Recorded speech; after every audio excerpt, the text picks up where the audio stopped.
রব্বির হামহুমা কামা রব্বায়ানি সগীরা। হে আমাদের রব, তাদের দুজনের প্রতি রহমত প্রদর্শন করুন, যেভাবে তারা শৈশবে আমাকে লালন পালন করেছেন। বাবা মা যে পরম স্নেহ মমতা দিয়ে একজন সন্তানকে লালন পালন করেন, সৃষ্টি জগতের কোনো কিছুর সাথেই তার তুলনা হয় না।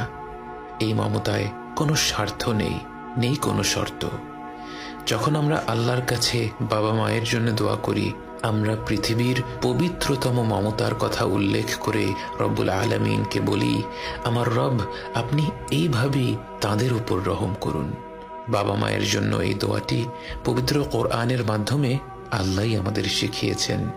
অথচ আমরা যদি শুধু বলতাম রব্বির হামহুমা, এটাও একটা সম্পূর্ণ দোয়া।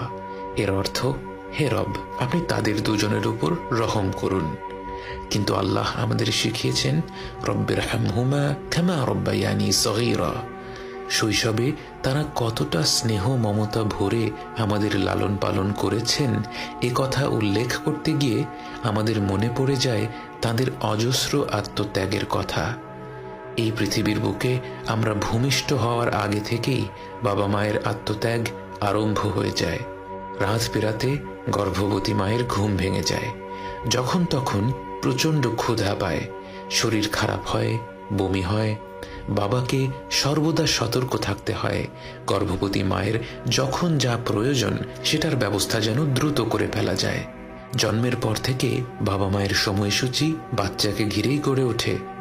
বাবা মা যখন হাত তুলে তাদের রবের কাছে দোয়া করেন, তার কতটুকু নিজেদের জন্যে আর কতটুকু সন্তানদের জন্যে তা তো কেবল আমাদের রবই জানেন। এবং তিনি জানেন বলেই আমাদের শিখিয়েছেন রব্বির হামহুমা কামা রব্বায়ানি সগীরা। হে রব, আপনি তাদের দুজনের উপর রহম করুন, যেভাবে তারা শৈশবে আমাকে লালন পালন করেছেন।